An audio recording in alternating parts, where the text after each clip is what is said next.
இப்போ ட்ரெண்டிங்காக இருக்க கொரியன் ஃப்ரைட் சிக்கன் எப்படி செய்கிறதுன்னு பார்க்கலாம்.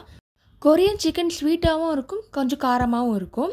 சிக்கன் போன்லெஸ் 400 கிராம் எடுத்துருக்கேன். இந்த மாதிரி சின்ன சின்னதாக கட் பண்ணிக்கோங்க, விரல் சைஸ் கட் பண்ணிக்கோங்க. நெக்ஸ்ட் நம்ம ஜிஞ்சர் கார்லிக் பேஸ்ட் போடுறோம். அதுக்கப்புறம் சோயா சாஸ். டார்க் சோயா சாஸ்னால் உங்களுக்கு 1 ஸ்பூன் போட்டால் போதும், லைட்னா 1.5 ஸ்பூன் போடுங்க. அப்புறம் பெப்பர், அப்புறம் சால்ட் டேஸ்ட்டுக்கு ஏற்ற மாதிரி போட்டுக்கோங்க. கொஞ்சமாக மிளகாத்தூள், கொஞ்சம் காரத்துக்காக போட்டிருக்கேன். நல்லா மிக்ஸ் பண்ணிக்கோங்க. 20 மினிட்ஸ் நல்லா ஊறட்டும். அதுக்கப்புறமா கார்ன்ஃப்ளவர் ஆட் பண்ணுங்கள். நல்லா எல்லா இடத்துலையும் படுற மாதிரி பார்த்துக்கோங்க. தண்ணி ஆட் பண்ண வேண்டாம், இதில் தண்ணி விடும். 10 மினிட்ஸ் நல்லா ஊறட்டும். இப்போ ட்ரை பொடி பண்ண போகிறோம். 2 ஸ்பூன் வேர்க்கடலை, 1 ஸ்பூன் எள்ளு, ரெண்டுத்தை போட்டு நல்லா மிக்ஸ் பண்ணிக்கோங்க. நல்லா ட்ரை ஆனதுக்கப்புறமா வேர்க்கடலையை மட்டும் ஒன்றும் பாதையுமே அரைச்சிக்கோங்க. இப்போ சாஸ் பண்ண போகிறோம். அதுக்கு 4 ஸ்பூன் எண்ணெய் போடுங்க. இப்போ இஞ்சி பூண்டு பேஸ்ட்டு போடுறோம். ஜென்ரலாக கொரியன் ஃப்ரைட் சிக்கன் பண்ணுறதுக்கு கோச்சூஜாங் சாஸ் போடுவாங்க. ஆனால் நான் இங்கே சோயா சாஸ், அதுக்கப்புறம் ரெட் சில்லி சாஸ் ஆட் பண்ணுறேன்.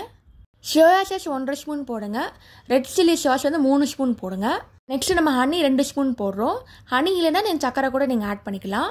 நெக்ஸ்ட்டு நம்ம வினிகர் ஆட் பண்ணுறோம். 2 ஸ்பூன் போட்டால் போதும், இல்லைன்னா நீங்கள் லெமன் கூட ஆட் பண்ணிக்கலாம். ஃபைனலாக பெப்பர் அண்ட் சால்ட்டு போட்டு மிக்ஸ் பண்ணிக்கலாம். நல்லா மிக்ஸ் பண்ணிக்கோங்க. நல்லா கொதி வரணும். கொதி வந்ததுக்கப்புறமா ஆஃப் பண்ணிக்கலாம்.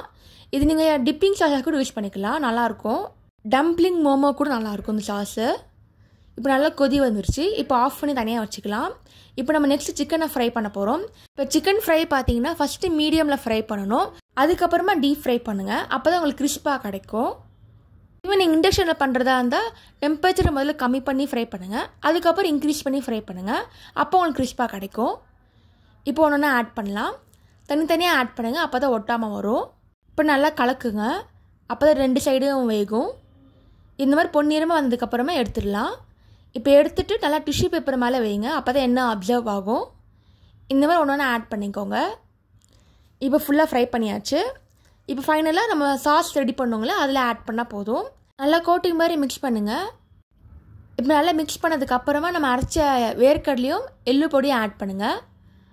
வேணால் நீங்கள் ஸ்ப்ரிங் ஆனியன்ஸ் கூட ஆட் பண்ணிக்கலாம் ஃபைனல் கார்னிஷ்க்காக. இதே மெத்தடில் நீங்கள் சிக்கன் வச்சு பண்ணுற மாதிரி காலிஃப்ளவர், மஷ்ரூம், பன்னீர் கூட ட்ரை பண்ணலாம், அதுவும் டேஸ்ட் நல்லாயிருக்கும். ஈஸியான கொரியன் ஃப்ரைட் சிக்கன் நம்ம ஹோம் ஸ்டைல் ரெடி ஆகிடுச்சு. நீங்களும் ட்ரை பண்ணி பார்த்துட்டு எப்படி இருக்குன்னு கமெண்ட் செக்ஷனில் போடுங்க. தேங்க்ஸ் ஃபார் வாட்சிங். லைக் பண்ணுங்கள், ஷேர் பண்ணுங்கள், சப்ஸ்கிரைப் பண்ணுங்கள். இதே மாதிரி சிம்பிள் ரெசிபியெல்லாம் யூடியூப் சேனலில் போட்டிருக்கேன், அதையும் மறக்காமல் செக் பண்ணி பாருங்கள்.